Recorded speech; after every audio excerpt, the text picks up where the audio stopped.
2 Macabeo 3. Samtang si Onias mao ang Pangulong Pari dito sa Jerusalem, ang balaang syudad nagpahimulos sa kalinaw o sa kahamugaway o ang mga balaod niini gituman sa hingpid tungod kay siya mahadlokon man sa Dios o madumtanon sa daotan. Ang mga hari sa Syria ug Ehipto nagpasidungog sa templo og naghalad niini og mga mahalon nga mga gasa og bisan gani ang hari nga si Seleuco ang magmamando sa tibok Asya, naanad man sa pagbayad sa mga galastuhon sa mga halad sa templo gikan sa mga buhis nga iyang napaningil. Apan ang usa ka tawo nga ginganlag Simon nga gikan sa banay ni Belga o pangulong tigdumala sa templo napildi sa panaglalis nila ni Onias mahitungod sa mga lagda sa pagdumala sa merkado sa syudad. Nining panahon na si Apolonio nga anak ni Traseo mao ang gobernador sa Syria Mayor. Si Simon miadto kaniya og nagsugilon nga didto sa panudlanan sa templo adunay daghan kaayong salapi nga dili maihap og kay ang salapi wala man kinahanglan alang sa mahalad mahimo kini nga adto lang ibutang sa pagbuot sa hari. Sa nagkakita na si Apolonio og ang hari, gisugin niya ang hari may tungod sa salapi ug ang hari nagsugo kang Eliodoro nga iyang labaw ministro sa pagkuha niini alang kaniya. Si Eliodoro miadto dayon sa pagtuman sa iyang tahas apan ang iyang pasangil mao nga nagbiyahe lamang siya aron pagsusi sa mga syudad sa Syria Mayor. Human siya mahayabot sa Jerusalem o sa gidawat na siya nga mainiton sa Pangulong Pari, gipasabot niya ang tinuod nga katarungan sa iyang pagduaw ug nangutana siya kung ang iyang nadungog tinuod ba. Unya ang Pangulong Pari nag-asoy nga ang daotan nga si Simon wala magsugilon sa tinuod.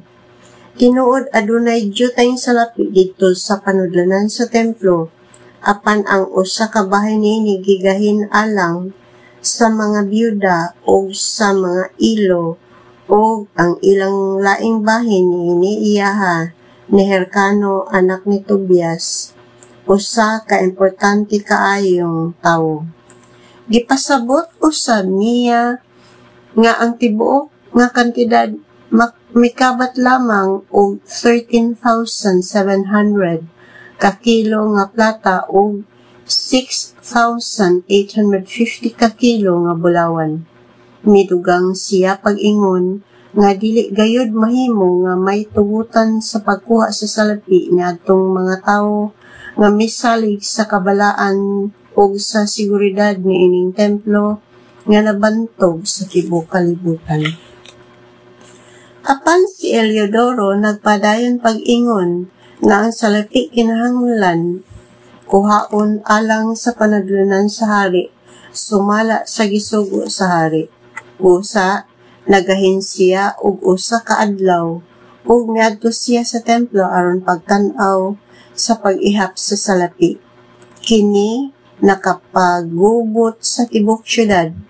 Ang mga pari nagsulob sa ilang parianon nga mga bisti og nanghapa dinuko ang ilang mga naong ngadto sa yuta atubangan sa altar og nangamuyo sa Dios aron bantayan nga masiguro ang salapi kay naghatag man siya sa mga kasubuan nga ang tuyo mao ang pagpanalipod sa salapi nga gitigom sa mga tao didto sa templo.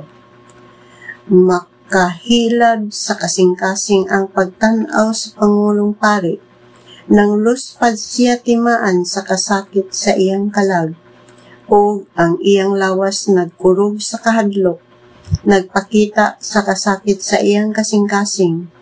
Ang mga tao nanggula sa ilang mga balay aron pag-apil sa pag-ampo aron ang templo malikay unta sa panamas-tamas. Ang mga babae nga nagtapis og sako nagpunsisok sa kadalanan. Ang mga batan-ong babae nga wala tuguti sa ilang mga ginikanan nga makit-an sa publiko nanagan ngadto sa mga ganghaan. Ang uban nanagan ngadto sa mga paril sa syudad ug ang uban nanambo lamang gikan sa ilang mga bintana. Apan bisan diin sila mga nangadto, gipataas nila ang ilang mga kamot ngadto sa Dios diha sa pag-ampo. Pagka makaluluoy nga tan-awon sa Pangulong Pari, gibati niya ang dili tiaw nga kasakit apan wala siya'y mahimo.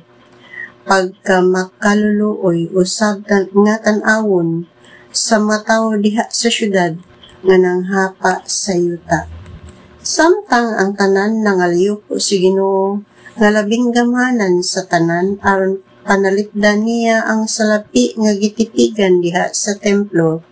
Si Eliodoro mipadayon usab sa iyang laraw, apan sa pag-abot gayud niya o sa iyang mga sakop didto sa panudlanan, ang Ginoo sa tanang mga gahom sa kitas-an mipakita og usa ka talan-awon. Tungod niini ang tanan nga nangahas pagsulod uban kang Eliodoro, nangalisang o nangaluya sa kahadlok tungod niining pagpasundayag sa gahom sa Ginoo. Nakita nila ang usa ka kabayo nga gidayan-dayanan sa mahalon nga randa ug ang nagsakay niini nagsul-ob og bulawan nga sa lipod sa dugan ug makalilisang kaayo kini. Diha-diha ang kabayo mihasmag kang Eliodoro, unya misinta kini ug mipatid kaniya. Si Eliodoro nakakita usab og duha ka batan-ong lalaki nga kusgan kaayo ug ambungan nga nagsul-ob og anindot kaayong mga bisti.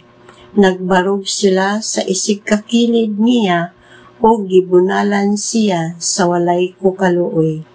Natumba dayon siya sa yuta og nawad-an og panimuot o gibutang siya sa iyang mga sakop sa usa ka lantay ug gidala ngadto sa gula. Pipila lamang kagutlo sa wala pa kini mahitabo.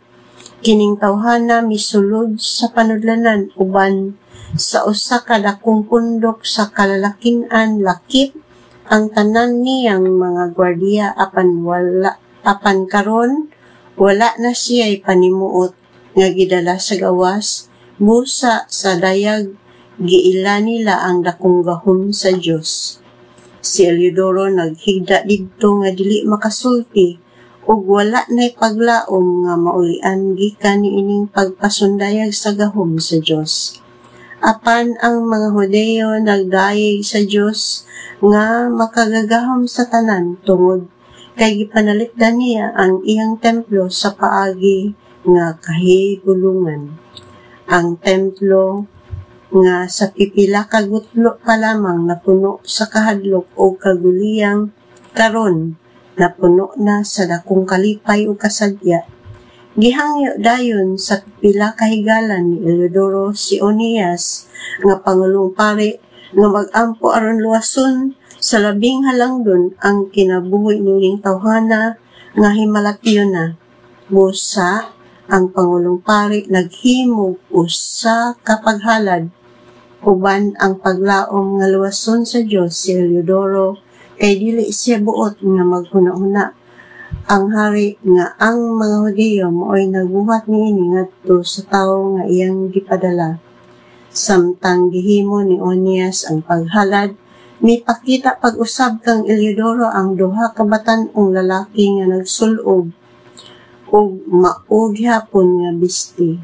Miingon sila, "Pasalamati ang Pangulong Pari kay ang Ginoo nagluwas sa imong kinabuhi tungod kaniya. Hinumdumi nga ang Ginoo sa langit mao ang nagsilot kanimo, karon lakaw na ug suginli ang tanan mahitungod sa iyang dakong gahom. Human sila makasulti niini, wala na sila makita. Busa si Eliodoro naghimong paghalad ngadto sa Ginoo ug naghimo og daghang mga panaad tungod kay ang Dios nagluwas man sa iyang kinabuhi. Unya nanamilit siya kang Oneas ug mibalik uban sa iyang kasundaluhan ngadto sa hari. Didto iyang gisuginlan ang tanan mahitungod sa gihimo sa Ginoo nga labing gamhanan sa tanan. Sa pagpangatana sa hari kang Eliodoro kinsa ang labing maayo nga ikapadala alang sa sunod nga sugo ngadto sa Jerusalem, mitubag si Eliodoro. Kung aduna kay usa ka kaaway o nakaila ka ug usa ka tawo naglaraw batok sa imong gamhanan, ipadala siya. Mubalik siya nga maayong pagkaparot. Kana kung ugaling makabalik pa siya kay aduna may kahibulongang gahom nga gikan sa Dios nga maoy nagpadhigayon didto. Ang Dios sa langit nagbantay sa templo ug muhampak siya ug maglaglag kang bisan kinsa nga maabot aron pagpasipala niini. Mao kini ang sugilanon giun sa pagpanalipod ang panudlan sa templo gikan kang Eliodoro.